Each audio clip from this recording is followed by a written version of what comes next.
economista Yumi Banda, presidente del Colegio de Economistas del Guayas. 2019, crecimiento cero. No sé si quepa hablar de todo lo que se hizo o se dejó de hacer, pero ¿qué nos espera en el 2020? El mismo crecimiento. Cero. Puede variar entre 0 a 0,5, y no solamente el 2020, sino también el 2021. Ya. O sea, el tema es que la economía se ha venido desacelerando del año 2015 y la tendencia es hacia la baja. El asunto es que el gobierno, el anterior y este, no han podido reducir la brecha del déficit fiscal de manera inteligente. Entonces, por un lado lo quieren reducir con más tributos, hablando de manera figurada en aquellos que creen que el impuesto a la riqueza o aumentar más impuestos en una economía que se acelera para reducir el déficit fiscal. Pero por otro lado, vemos aquellos que quieren recortar el gasto pensando que esa es la manera de reducir, en este caso, el déficit fiscal. ¿Y cuál es la manera inteligente? La manera inteligente es tratar de mejorar la recaudación tributaria sin subir los impuestos y optimizar el gasto público sin recortar la obra pública. Yo creo que ese es el concepto general que nosotros hemos planteado. Y eso por lo general ha funcionado en cualquier economía. Entonces, suena bien, pero es difícil, ¿no? No es difícil. ¿Posible? No es difícil, porque eso, por ejemplo, usted cuando mejora la declaración tributaria es de responsabilidad exclusiva del Servicio de Rentas Internas. Oye, si es tan fácil, ¿por qué no se lo hace? Digo. Eso hay que preguntarle a la persona que está a cargo del DSRI. Entonces, este endurecimiento... Mire, el gobierno de Correa, y algo que le rescato, es que ha mejorado la recaudación tributaria 3 veces. Entonces, eso yo creo que eso es positivo y rescatable. En cuanto al gasto, yo creo que, por ejemplo, ahí es discutible todas las posiciones. Pero lo que sí le puedo indicar es que el peor error que hizo Lenín Moreno es recortar la obra pública. Estamos hablando de casi 5.000 millones de dólares en lo que va del gobierno que ha recortado. Pero es que no había plata, seguramente. Dice que no había plata, ¿no? O sea, supuestamente no hay plata, pero por ejemplo, hay varios temas y no solamente es en el tema del campo de impuestos para mejorar la recaudación tributaria. Uno de los temas es el tema del SRI y el otro. No tenemos plan de apertura comercial. No tenemos plan de apertura comercial. ¿Qué está haciendo el ministro Montaneda? Eso hay que preguntárselo a él. Porque el peor error del gobierno es haber fusionado el Ministerio de Comercio Exterior con el Ministerio de Producción. La producción abarca no solamente exportadores, sino los que se dedican al comercio interno. Entonces usted desgasta esfuerzos para el comercio interno y no los maximiza en buscar nuevos mercados. Ese es un tema. Esas fusiones también vinieron en nombre de la austeridad, ¿no? Lastimosamente, cuando usted habla de austeridad, usted comete demasiados errores. La cuestión es que no corrigen. El otro tema es que tampoco tenemos un plan de atracción de nuevas inversiones. Entonces, cuando hablamos de atracción de nuevas inversiones, ¿qué le hemos planteado al gobierno central? La revolución fiscal, que es disminución de impuestos. O sea, nos queda debiendo reducción de IVA, nos quedan debiendo reducción de impuesto a la renta y nos queda debiendo la reducción del impuesto a la salida de divisas. ¿Temas centrales se han topado en el debate? No. Entonces... Por su alto contenido político. Bueno, posiblemente. Pero no creo que sea alto contenido político, porque yo se lo aseguro, si usted lo plantea en la Asamblea, va a tener los votos. Más de los votos, más de 100 votos. El tema es que dentro del gobierno, y eso a mí me sorprende el ministro Richard Martínez, piensan de que bajando los impuestos van a bajar la recaudación. Por eso le digo, sí. Entonces, es un mensaje a los mercados que se manda con eso. Entonces, si fuera lo contrario, China, por ejemplo, no hubiera bajado los tributos. Si fuera así, hace poco creo que estuvo Alberto aquí hablando de Nueva Zelanda y un poco de países, bajaron los tributos. O sea, tuvieron la apertura comercial, bajaron los tributos, apoyo a los exportadores, pero también tuvieron un Estado eficiente y mejorado. Por eso que ahí yo creo que también cabe indicar que para poder salir de este problema de déficit fiscal que se ha convertido ya en un estancamiento económico con larga duración, es el tema sencillo, más mercado, mejor Estado. Entonces, en ese sentido yo creo que el gobierno no ha trabajado y hay que decirlo de manera frontal. Oiga, entonces, pero hay gobiernos en Latinoamérica que tienen déficit económico. Sí, déficit fiscal. Déficit fiscal, perdón. ¿Qué dice la teoría económica? Los ortodoxos dicen déficit cero. Los heterodoxos dicen un déficit fiscal manejable. Estamos hablando de 2.000 millones que se pueden manejar. Porque se sostiene con deuda. 2.000 millones para la economía ecuatoriana. Para la economía ecuatoriana. Pero se puede sostener con deuda porque usted necesita 2.000 millones. O sea, no es tan complicado. El asunto también yo creo que es algo que no se ha topado, es el asunto de la seguridad social. Tenemos un 40% que lastimosamente el gobierno tiene que entregar por ley a la seguridad social. Entonces hay que reformar la ley. Tenemos que salir de manera ordenada del 40%. Ahora, ¿cuál es el mecanismo? Que el IES, aparte de tener el banco, tenga empresas públicas. ¿Para qué? Para delegarle a ellos la concesión de las carreteras del país. Pues. Para que en vez de llevarse las utilidades, los empresarios privados, se la lleven los que son dueños de la seguridad social. Entonces usted le da rentabilidad adicional a la seguridad social. Que el IES concesiones carreteras, dice. A través de una empresa pública que participe. Oiga, pero lo que iba a decir Omar es que justamente el 40% lo retiró Correa, pues, pero lo regresaron. Sí, lo regresaron en el presupuesto. Pero entonces eso está mal. Entonces eso está mal. Eso considera que está mal o hay que irlo modificando. Es que tenemos que salir ese 40% porque son 2.000 millones de dólares que hay que entregar año a año. O sea, hay que despolitizar el IES, hay que entregarle al IES para que sus inversiones, son 7.000 millones que tiene la Seguridad Social, que de los cuales entregan créditos hipotecarios y créditos quirografarios y tiene una rentabilidad de 700 millones anuales. La cuestión es que los recursos, es que aquí vamos, los recursos, ¿qué quiere el ministro de Finanzas? Que se los compre los papeles. Entonces, para comprar papeles, yo quiero que la Seguridad Social invierta en carretera, invierta en sectores estratégicos, tenga rentabilidad y vamos saliendo de manera ordenada del 40%. Guardando las distancias parecido a las AFP de Chile, claro, no en ese estilo cavernario, no, brutal, pero que nosotros los afiliados sepamos que nuestra plata está invertida y está produciendo. Y vamos al otro tema, la minería. ¿Por qué cree que hay inversión adicional de 700 millones en el año 2018? Porque es negocio, pues. Y es buen negocio. Es buen negocio. ¿Por qué no invierte el Seguro Social, por ejemplo? La plata del seguro, invertir en minería. No quieren. Es decir, que el seguro invierta los recursos. O sea, usted le asegura rentabilidad, le asegura liquidez futura, pero además haciendo país. O sea, el seguro gasta, ayudando al no país. Invierte. La cuestión es que el seguro está invirtiendo mal. Le está comprando al gobierno casi 9.000 millones en papeles. Y cuando el gobierno tenga plata, le va a pagar los intereses con papeles. Entonces son temas para el debate. ¿Estamos de acuerdo? Obviamente tiene que cumplirse ciertos requisitos. Transparencia, eliminación de corrupción a la seguridad social y que el gobierno no siga interfiriendo en decisiones como por ejemplo la compra de documentos por parte. Pero economista, yo supongo que si el seguro no ha hecho lo que usted plantea es porque su normativa se lo impide. Porque no, hay que reformar la ley. Hay que reformar la ley de seguridad social. Yo creo que el IES puede tener una empresa pública que se encargue justamente de temas que como cualquier gobierno centralizado lo tiene. Me parece novedoso, le digo. Interesante. Es un tema, es que si así lo hacen, usted lo acaba de mencionar en Chile, pero lo hacen privadamente, privadas, ¿no? Entonces, se jactan de decir, que las AFP invierten en los pero sectores eso ha sido un desastre, discúlpeme. No, eso ha sido muy doloroso para Chile. El tema de Chile es que ellos afrontan los mismos problemas que afrontan todas las seguridades sociales. El tema de la edad de jubilación, 1. 2, en que lastimosamente las AFP tienen un concepto de rentabilidad, pero se olvidaron del concepto de solidaridad. Eso. Entonces, esa es la diferencia. De responsabilidad social. Y invierten en cobre, creo, las AFP allá en Chile. Sí, invierten en el sector estratégico. Usted hablaba de minería. Invierten en los mercados internacionales, compran papeles. Invierten en varias empresas, pero los afiliados no saben. Claro. O sea, los afiliados no les dan pelota. Ese es el problema. Así es. Y eso, si nos lo trasladamos al Ecuador, ¿cómo hacer para que efectivamente, si el IES, reformamos la ley, el IES invierte y no se convierte en esas empresas públicas en un botín político también, pues? Y otra vez el afiliado, pobrecito el afiliado, mirando atrás del vidrio. Es que hay que blindarlo.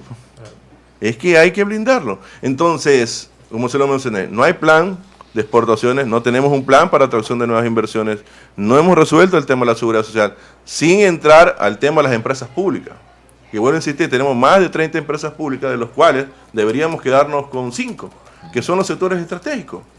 Lo demás tiene que entrar en un proceso de concesión, tienen que entrar en un proceso de delegación de su administración o tienen que entrar de la forma más radical en un proceso de venta. ¿Y por qué ustedes como colegio de economistas no abren un debate para empezar a enriquecer con ideas este tema de las empresas públicas del Seguro Social para que inviertan, por ejemplo, en concesionar carreteras, que ese es un negocio seguro y bueno, ¿no? ¿Por qué no hacen o sea, nosotros hemos tratado de conversar con las autoridades y la cuestión es que el gobierno tiene un plan respetable, pero que no va con nuestra filosofía.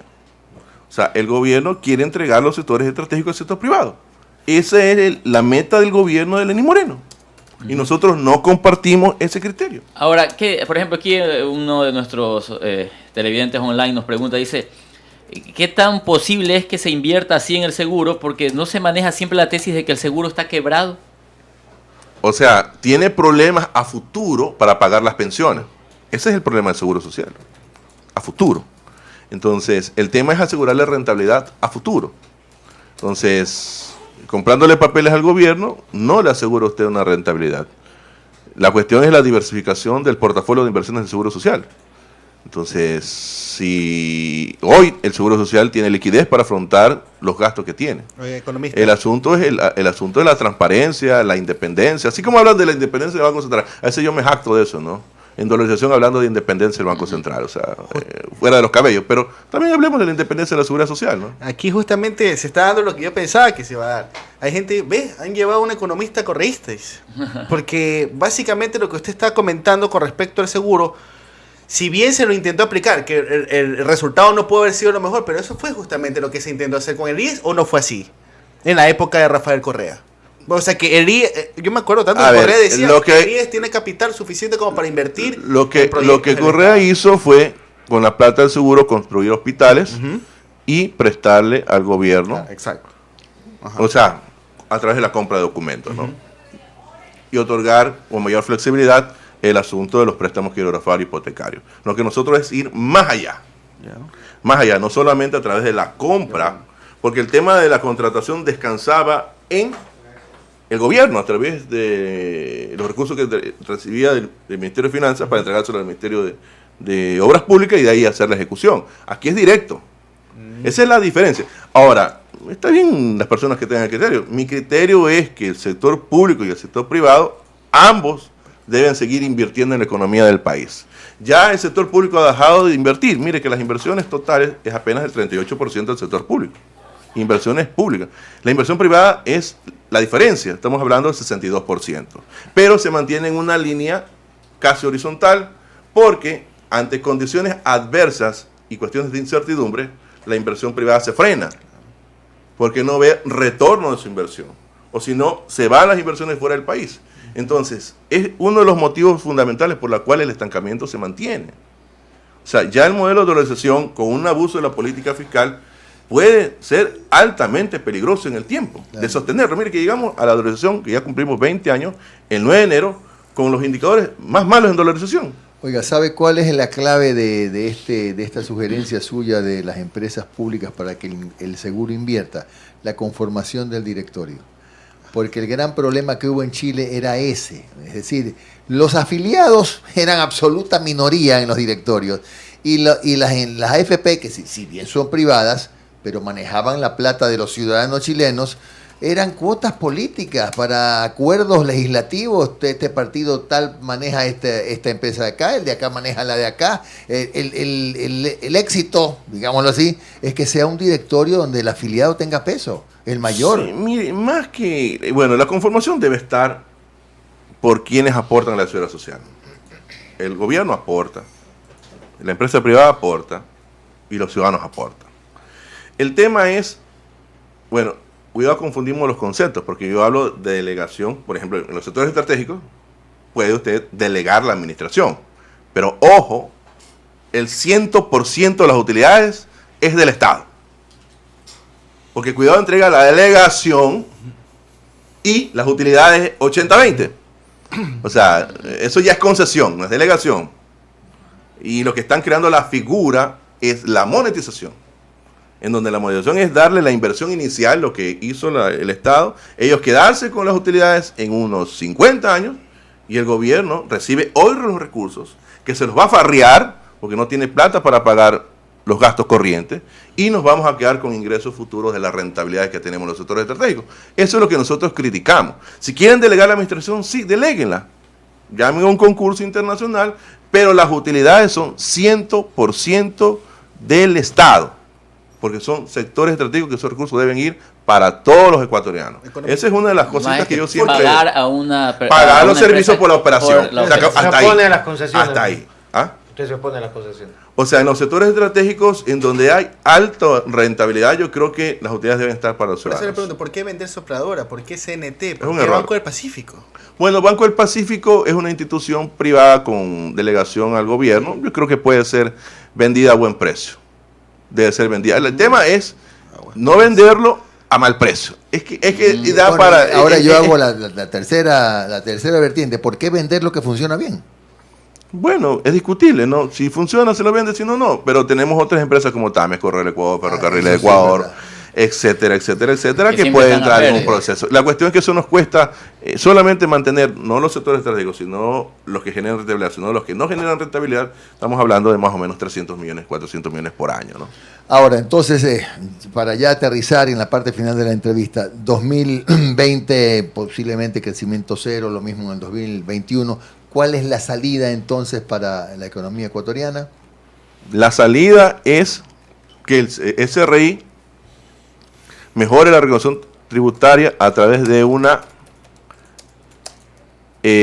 a través de la tecnología para ser más eficiente. Segundo, crear una oficina para el cobro a los altos contribuyentes, como tiene Georgia. Ahora, ¿no llegó a un tope en el número de contribuyentes ya el SRI? No, pero Ya no. hay 5.000 millones de evasión tributaria. Por eso, a nivel ya de Hay 5.000 recaudación millones parece de- que llegó a un tope, porque no vemos que, como antes se anunciaba, que se duplicaron las recaudaciones este año o se triplicaron. Parece que ya en determinado momento se llegó a un tope, no hay nuevos contribuyentes.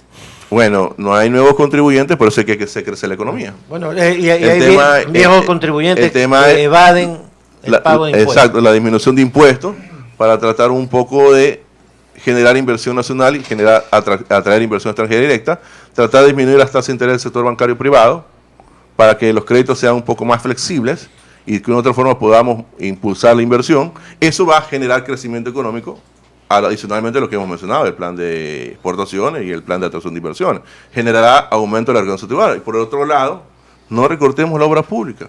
Sigamos creyendo que la inversión pública es fundamental en una economía como la ecuatoriana. Sí hay que hacer optimización del gasto corriente, pero no creo que lleguemos a mucho, porque actualmente el gasto público está en el 38%, que es para algunos analistas alto con respecto a Sudamérica, pero con respecto a los países de la OCDE, por ejemplo, el gasto público está por encima del 50%, ¿no? En algunos casos. Podremos reducir a un 35%, pero tenemos que hacerlo que cueste el menor costo posible para los ciudadanos. Entonces, mientras eso sea prácticamente la idea central que tenga el gobierno, va a poder recuperar la economía. Si no, lastimosamente, como se lo mencioné, 2020, que es un año donde van a aplicar el nuevo paquetazo, que se viene un nuevo paquetazo, porque van a liberalizar el subsidio a la gasolina Ecopaís y Extra. Eso ya es un plan que el ministro de Finanzas lo ha ido repitiendo en varias oportunidades y que va a ser en el primer cuatrimestre, porque si no, lastimosamente el Fondo Monetario Que Internacional no es lo ya mismo no no es lo mismo que focalizarlo. Yo creo que la focalización es un poco medio compleja hacerlo, porque puede dar suspicacias a corrupción interna. Entonces, el plan del gobierno a lo mejor es la eliminación total del subsidio a la gasolina Ecopaís y Extra y dejar el diésel para después, para seguir continuando con el acuerdo con Mi el Fondo última Monetario pregunta, Internacional. 2020, año para refrescar el equipo económico. Yo creo que sí. En varias oportunidades yo creo que hay que cambiar el rumbo de la política económica del país. Como lo está llevando Richard Martínez, lastimosamente él no pudo sostener el crecimiento, por ejemplo, el año 2017, que estuvo en el orden de unos 2.4%, si no me equivoco, y después 1.7%, de acuerdo a las últimas, que fue para el año 2018. Yo creo que es necesario refrescar, porque él está pensando en la década de los 80 y en la década de los 90. Y eso, lastimosamente, debe de terminar. Bien, gracias al economista Larry Muchas Yumibanda, gracias. presidente del Colegio de Economistas del Guayas.